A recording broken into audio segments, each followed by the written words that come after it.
En un instant, nous nous sommes retrouvés dans l'eau. Nous pataugions avec tous les appâts, tous les poissons que nous avions pris. Les abats, le sang, tout était à l'eau. Et je me suis dit que ça allait attirer les requins. La mer était calme lorsque Keith Kennerly et 2 de ses amis firent route pour l'Atlantique pour une journée de pêche en eau profonde. À plus de 50 km des côtes, les poissons mordaient. Dès que nos lignes touchaient le fond, le vivano rouge mordait. C'était génial. Nous nous sommes dit qu'après avoir attrapé beaucoup de ces poissons, nous ferions des appâts pour les requins. Tout se déroulait très bien. Mais un bateau de passage les avertit qu'une tempête s'approchait. Il nous a dit que le temps se dégradait fortement et qu'il rentrait au port. Nous avons répondu que nous allions rester encore 1 heure environ, puis nous rentrerions. Il est ensuite parti et nous sommes retournés à notre pêche. Peu après, l'un d'entre eux informa Keith qu'il y avait de l'eau dans la coque du bateau. J'ai continué à pêcher en lui disant que ce n'était rien et de ne pas s'inquiéter. Ce que Keith n'avait pas réalisé, c'est qu'ils avaient oublié de fixer le bouchon de nable avant leur départ. 5 ou 10 minutes passent encore et il me crie à nouveau que ça avait l'air vraiment sérieux. J'ai regardé dans sa direction et j'ai vu que l'eau était presque à ses genoux. Keith comprit qu'ils avaient un problème. Ma première réaction a été d'essayer de trouver une radio pour envoyer un SOS parce que nous prenions l'eau. La radio ne fonctionnait pas. Je suis allé à la console pour essayer de remettre le contact. Rien ne s'allumait. Le moteur ne répondait plus. Le bateau avait pris toute l'eau qu'il pouvait. Et avec 3 hommes à bord, plus toute l'eau qu'il y avait déjà dedans, une petite vague est venue par l'arrière et le bateau s'est retourné. Nous nous sommes accrochés au bateau qui était retourné, la quille en l'air, à près d'1 mètre au-dessus de l'eau. Vous êtes debout sur le bateau et la minute suivante, vous êtes dans l'eau, tout habillé. C'était le début juin et l'eau était encore froide. Je suis passé sous le bateau 3-4 fois pour prendre 3 gilets de sauvetage. Mais après 3 ou 4 heures dans l'eau, ils sont tellement imbibés d'eau que vous les enlevez et les abandonnez parce qu'ils vous font couler.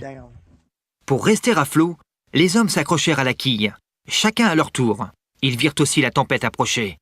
Ma plus grande crainte sur le moment, c'était de savoir si on allait nous trouver.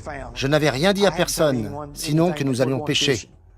Pour ne rien arranger, les différents appâts de pêche et les poissons pris étaient aussi tombés à la mer, attirant des invités indésirables. Il y avait des requins autour de nous. Ils tournaient autour du bateau. Ils tournaient autour de nous. Et de nouveaux requins s'ajoutaient. Ils ont commencé à devenir violents, à nous bousculer, et j'ai eu peur que nous soyons attaqués. J'ai pensé que c'en était fini de nous. Finalement, la tempête arriva sur eux. Ce fut la nuit la plus longue de ma vie. On ne voyait rien de ce qui se passait, mais ce soir-là, il y a eu 3 tempêtes en mer avec des éclairs. Face à la mort, qui se mit à prier? Je me suis mis à prier, à demander pardon au Seigneur pour ce que j'avais fait dans ma vie. Je lui ai demandé de me pardonner et que s'il le pouvait, qu'il nous sauve de cette situation, parce que je n'étais pas prêt à mourir. Plus tard dans la nuit, la tempête se calma. Un des amis de Keith, un athée, avait observé Keith. Il m'a dit que de temps en temps, il avait l'impression que je n'étais pas là, que j'étais ailleurs. J'ai répondu que je priais.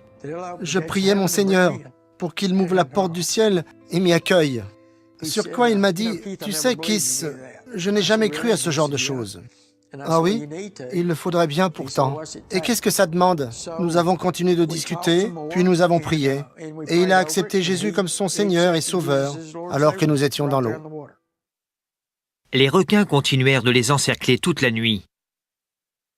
Le lendemain matin, un banc de dauphins apparut. Les dauphins ont approché et les requins se sont éloignés. Mais dès que les dauphins se furent éloignés, les requins s'approchèrent à nouveau de nous.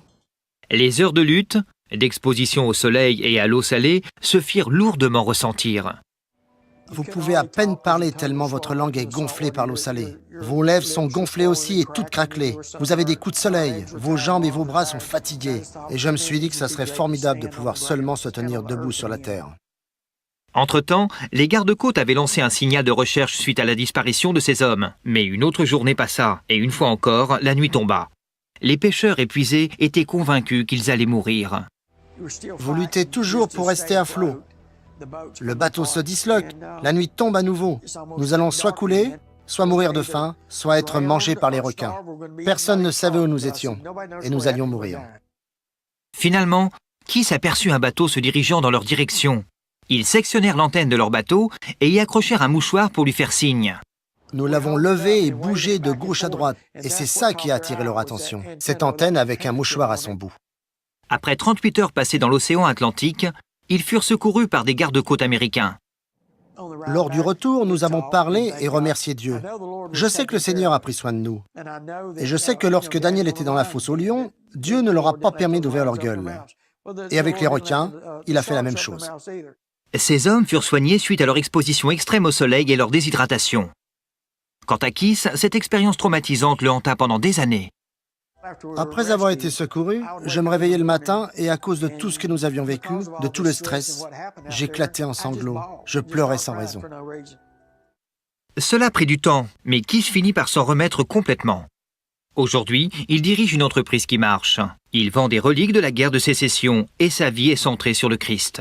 Je sais qui dirige ma vie et qui s'y trouve. C'est le Seigneur Jésus-Christ et je vis pour lui. Je n'en suis pas digne. Je n'en ai jamais été digne. Et je pense que je ne serai jamais digne de l'amour que le Seigneur a pour moi et pour n'importe qui d'autre. Mais s'il peut m'aimer, je sais qu'il peut aimer aussi tous ceux qui m'écoutent. Les personnes dont Dieu se sert. Dieu se sert de ce qui est faible, car la parole de Dieu dit « La folie de Dieu est plus sage que les hommes, et la faiblesse de Dieu est plus forte que les hommes. » Et que Dieu a choisi les choses folles du monde pour confondre les fortes. Dieu a choisi les choses viles du monde, celles qu'on méprise, celles qui ne sont pas, pour réduire à rien celles qui sont. C'est dans 1 Corinthiens. Il nous faut comprendre que nos insuffisances deviennent le plus souvent des bénédictions quand elles nous portent à la dépendance totale sur la personne du Seigneur Jésus et à compter uniquement sur lui. Parce que l'attitude de dépendance sur Dieu attire son attention. C'est très fort. Et il vient vers celui qui s'appuie sur lui et manifeste sa glorieuse puissance à travers nous. N'est-ce pas ce cri du prophète lorsqu'il dit quelque part que l'Éternel promène ses regards, il étend ses regards sur toute la terre afin de soutenir ou de venir au secours de ceux-là qui comptent uniquement sur lui. C'est ce que la Bible dit. Le genre de faiblesse qui touche Dieu est celle qui engendre en nous un sentiment total de dépendance sur Dieu seul, lui seul. Alors à ce moment-là, Dieu agit lorsque nous prions. Mais au préalable, nous devons apprendre à échanger ce que nous considérons comme notre puissance ou alors notre sagesse ou bien nos capacités contre la sienne. Car il ne s'agit pas d'associer notre force à la sienne, mais plutôt un remplacement total de notre force à la sienne. La Bible dit, les adolescents se fatiguent et les jeunes gens se lassent. Ils se fatiguent aussi, ils chancellent. Mais ceux qui se confient en l'Éternel renouvellent leur force. C'est ce que la Bible dit.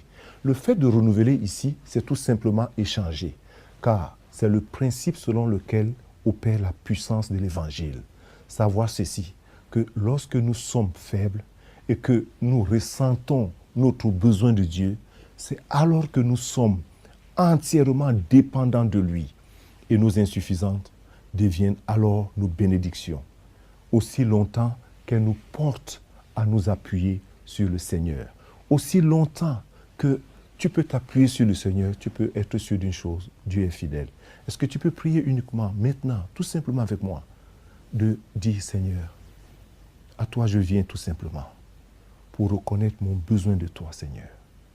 Et je te demande de m'aider et de changer ma vie. Seigneur, fais-le pour moi, fais-le dans ma vie. Viens dans mon cœur et change ma vie, Seigneur Jésus. Amen et Amen.